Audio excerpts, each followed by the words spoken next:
Okay, listen to this. I recently started reading a Chinese mystery villainous web novel. A ghost, or a patient as it is called in the novel, was in a building and was torturing and killing people. Our main woman went to that very building and found out that the inhabitants of that building had killed a girl and hidden their body in a water tank. It turns out it's based on true events.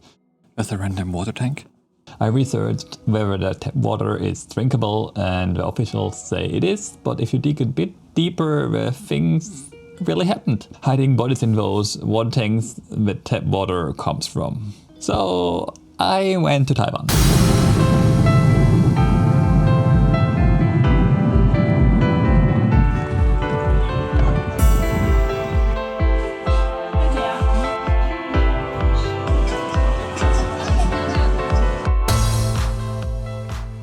The day I booked the Airbnb, I thought the apartment was a little outside of Taipei, not too far from the center, but also not too close. Well, it slap bang in the middle of one of the busiest districts of Taipei. This is what greeted me. I was so positively confused. All the gacha advertisements, the square, the number and the amount of people. The wait to my Airbnb was definitely also an experience, and all that with my luggage. I put myself into the room, made myself an instant coffee, which I threw away instantly. Could not drink it even after boiling the tap water, remembering the web novel I mentioned in the beginning and checking the internet about the tap water here in Taipei. Rome to die.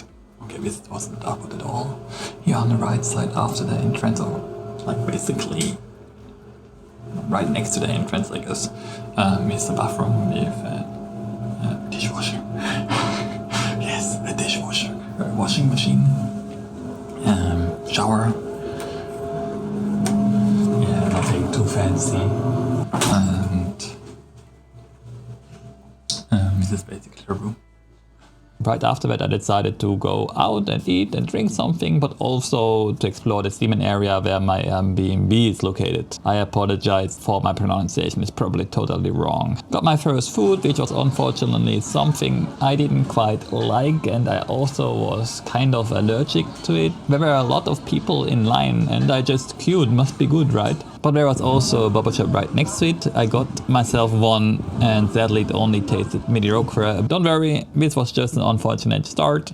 Shortly after that I came across a boba/dumpling shop that made the boba and dumplings themselves, and these were really delicious. You could actually see how they made them through a window, which was quite nice. I'm gonna enjoy the dumplings now, and Strong Zero, this is alive. Also took one kind with me, I don't know yet, so I'm gonna try this later probably. I went to the Longshan temple where I forgot to record the clip, but that's okay since I do have another one coming up in this video. Hiked the so-called Elephant Mountain. I don't know what is up with Taipei, but the hiking way was basically all stairs. All stairs everywhere. For me personally, that is not hiking, that is torturing yourself. Goes all the way to the top with stairs.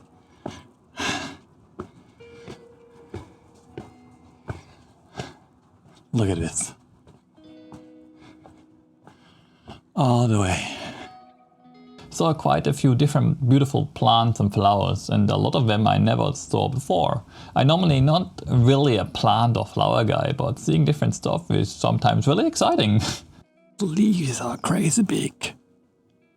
Kind of crazy with a random metal. What's it called?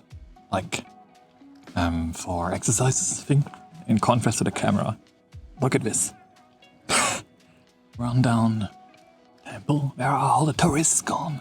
Like there's a hiking trail up there with a lot of tourists, and like there's even a sign with a temple. That same path led me to some beautiful places. If you do go hiking or exploring, sometimes go another path than all the others do. You might find something unexpected like I did. Doggo. And sometimes you just need to go away from all the tourists and take a random path, and here you go. Crazy.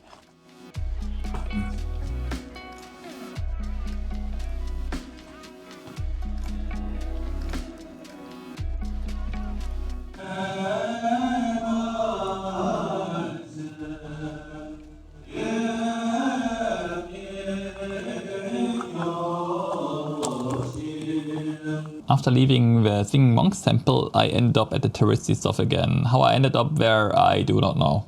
I found these stairs with the sentence "Bye bye friends," and it'll say we're gonna go, right? There's a rotating Buddha up there apparently. Look at all these.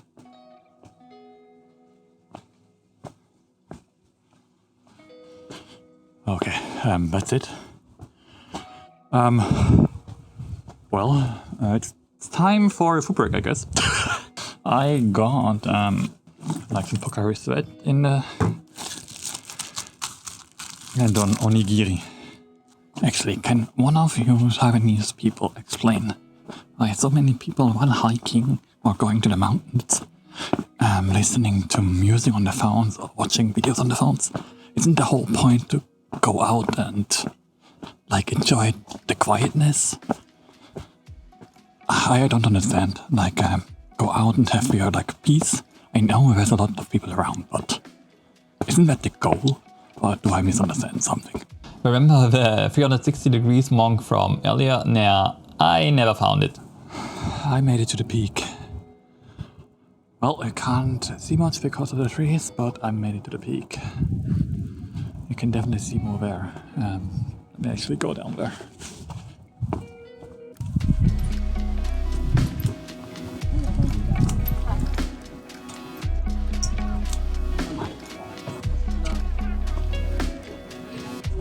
Would you look at this? Kinda looks amazing. After hiking all morning, I went to the Chiang Kai-shek Memorial Hall, and again, I really do apologize for my pronunciation. The area was huge. Everything felt big, from the main gate to the actual memorial hall and the wide open square in between. My feet were already killing me at this point, but since I was only 5 days in Taiwan, I kept going and tried to see as much as I could. There was also a small military show at the foot of the memorial hall, with guards doing a short routine, which was interesting to watch, and a nice break before moving on. After the short stop at the memorial hall, it was time for the Rahue Street night market, and yeah, I ate a lot.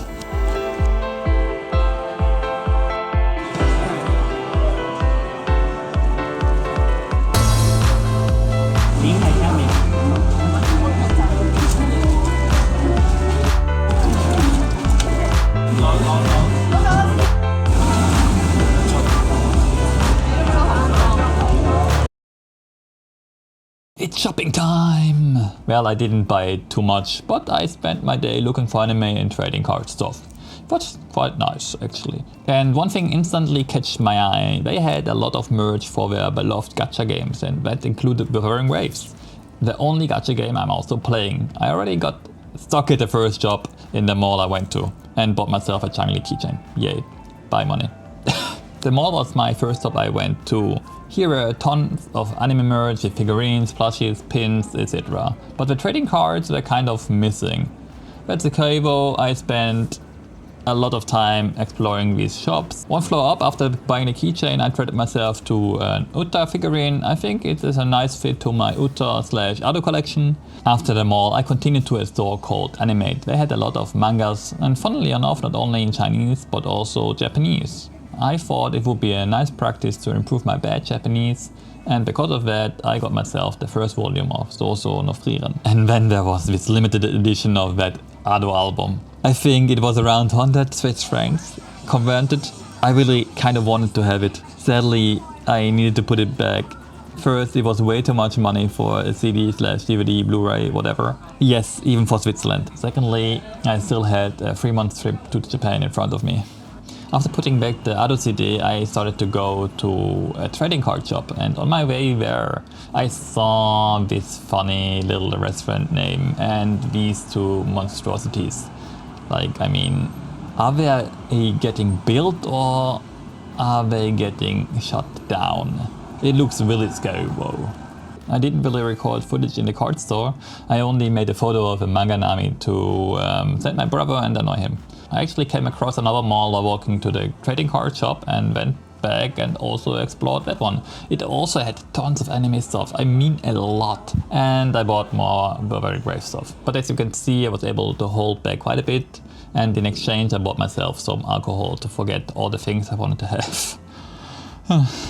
At the end of the day, I had the worst food here in Taiwan. I was checking online for a nice restaurant. This one had a 4.9 stars reviews with over 1,500 reviews. There was a queue in front of it, so a good sign. I didn't really check what it was. I just saw a random photo online and it looked quite nice actually. Turned out it was soup, noodles and some innards and fatty stuff. I'm not sure what it was and I do not really want to know, but I disliked it a lot. I really hate to waste food, so I try to eat as much as I can. In that restaurant you were sitting on the counter and watching the chefs cook. The sad thing was, one was really friendly and told me if it's too spicy I should tell him and he will make another one less spicy for me. Since I was clearly struggling, he asked me again, is it too spicy? Should I give you a new one? But in truth I was just concentrating to eat something I really disliked and not to throw up on him. And not because it was spicy. The spice was actually just the right amount and I really liked that. I guess a lot of foreigners are struggling with the standard spice in their shop. Please don't misunderstand me. This was all me. Shit happens, right? But in the end I tried something I never had before and that's the beauty of traveling. Actually try the local stuff. And by the way, I managed to actually eat quite a bit. I'm actually a little proud of me. The last day was a bit tricky because the weather absolutely sucked. I really wanted to go hiking where I had planned to go, but that kind of fell through. There was no way I'm going to hike in rain and wind in a foreign country that uses slippery stairs as hiking trails. Even with my hiking shoes, I'm not doing that. And it was a bit unfortunate because I had actually planned to go there a day before, where it was sunny and warm. Help. But I overslept for quite a bit. Since I still was on holidays, I didn't really care too much. I turned around and slept some more. And I didn't really mind that on that day, and I still had an amazing day out shopping. I started off my day really early with a convenience store, coffee, and went to the train station. From where I took the train to a historic city, Taiwan. Once again, I apologize. Honestly, the view out of the window was super interesting. It was my first real look at how rural Taipei looks, and that alone was worth the trip. Arriving at Taiwan, the town itself and the view were incredible, and I explored as much as I could in the rain. The positive side was, since I was still there early in the morning, I basically had the whole town for myself. I could take photos and videos in peace. It's actually my first time seeing an Asian Taiwanese town, so I was pretty astonished and a bit overwhelmed. And with the rain, it had a really interesting vibe to it. In hindsight, I probably should have gone in the evening since it's famous at night, but I really love having touristic places to myself in the morning, and that's exactly what I got. In moments like these, I wish I had a drone and the guts to actually use it, because this whole area was just beautiful. There's just not another word for it. It was just beautiful. If I would go to Taiwan again, I might go directly to Taiwan just to hike and explore the area further. And I also met a new friend here. Yay! My guy. At the end of my exploration of the city, I found this coffee shop that actually had won a latte art world championship. So of course I went in and ordered a coffee with charcoal and gold dust. It was completely over the top. It looked amazing though, but in the end it tasted just like a normal, very good flat white. At the end I show you all the food I did eat, but I didn't show it, and if you also want to try it, subscribe to my channel, otherwise the food ghost or coffee ghost will come and haunt you.